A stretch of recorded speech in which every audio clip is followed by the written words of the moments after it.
Can you do that Mr. Miyagi thing with the engine? Let's see. Yeah, give it a try.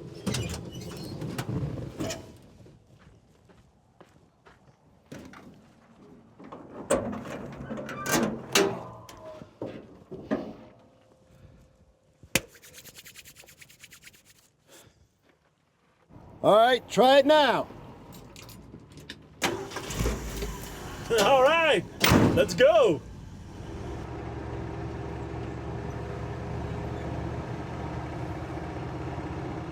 All right, what's next on the list after Pride, Envy, and Wrath? Sloth.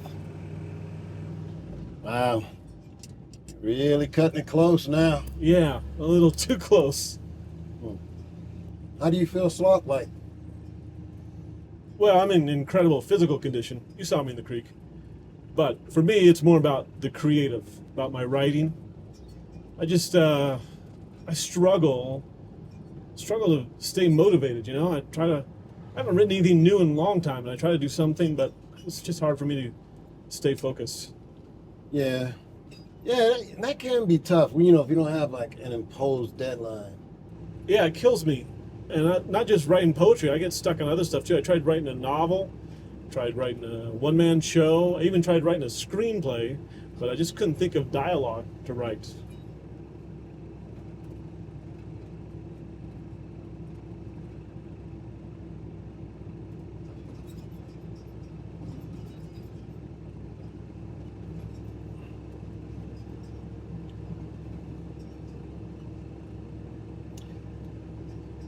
Yeah, dialogue can be tough to come Yeah, it's up tough with. to come up with stuff. You know, one of those things that they have in movies and television that you never hear outside that is the term "after all." I'm not following. Yeah, it's just like a lazy way for writers to kind of come up with a way to give you information. And it's just like, because they'll say something like, hey, I wonder what's coming up around this corner. After all, this is a road we've never been down before. Oh, yeah. I get it. I see where you're going. Because after all, you are the protagonist, and I am merely the mentor who guides you through this. And eventually, at some point, because it is a literary trope, I will disappear before the end of the story, leaving you the rest of the journey. That sounds like foreshadowing. I mean, after all, you don't really know what's going to happen on this journey. Yeah, but I feel like I've been superhumanized. I mean, after all, in literary tropes, I am the magical Negro with the mythical powers. Okay, I think we've exhausted this premise. I mean, after all, we have several more levels to go on this journey. And I'm not even sure you're going to make it the whole way. Now, that's another irritation for me. In movies, when they tease the audience on whether a character is dead or alive. Yeah, just tell us. Right.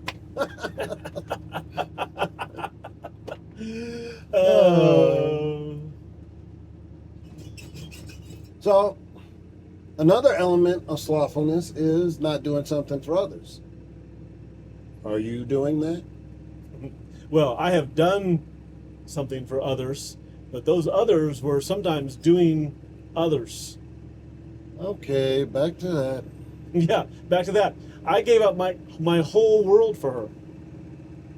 Your world. And what would that entail? Shows, work, creative projects. Oh, come on. You've still been able to do all of that stuff. You can't blame your laziness on anybody else. Besides, you said that you've still been working steady. Well, yeah, I've been doing some things, but I've had to deal with someone who was very selfish, only thought of herself.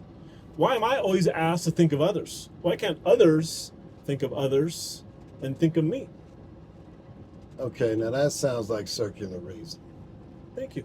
It's about time someone recognized my genius. Okay, look, seriously, when was the last time you did something for somebody else without expecting to be paid or getting something back in return? Well, I picked you up. You had no choice. I kind of did. No, you didn't. But when was the last time you did something for somebody else? I mean, honestly. I don't know, nothing's coming to mind, but I don't know why it matters anyway. I think most people do things, even charitable things, with some expectation that there's going to be a benefit to them. Well, that's a pretty cynical view. Yes, but also a realistic view. I mean, I think people do things with expectation that they'll get something in return. Like, even if you make a donation, you're going to get a tax write-off. If you help someone out, you expect to get helped out at some point in your life. And, you give someone a ride, you expect a thank you. Okay, but that's low-level expectations. I'm talking about direct compensation. Because, see, we all have a time when we ask ourselves, do I do something nice for somebody and show some kindness? We no way it's coming back to us. That's a character moment. A character moment? Yes, it shows you who you really are. Yeah, whatever. I know it's illogical and I know it's counterintuitive, but doing things selflessly for other people is a way for you to be enriched and for you to have a fuller life. See, that's still selfish because you're getting something in return. Okay, you win. Thank you. That's all I wanted to hear. And thank you for the ride. And that too. It's interesting because sloths are not, lazy or fat as animals. Yeah, and rats don't really tell on people either. So how do these animals get associated with poor traits? I don't know, you silly goose. I mean, poor sloths. They didn't even name themselves, and then you're going to attach some terrible attribute to them? That's not fair.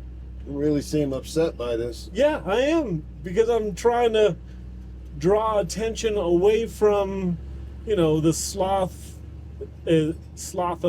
the slothfulness. Just sloth. Oh, okay. You remember the show The Fall Guy? Oh yeah, I love that show. Me too. It made me want to get a cabin with an outdoor tub to smoke cigars in. Turns out that would be very inefficient. Anyway, they used to do these long shots of the truck driving and just overdub the conversations. Oh yeah, I remember that. It sounded so fake. Completely fake. I mean, it didn't ruin things for me, but even as a 10-year-old kid, I thought this was strange TV show making. I loved Heather Thomas on that show. She follows me on Twitter.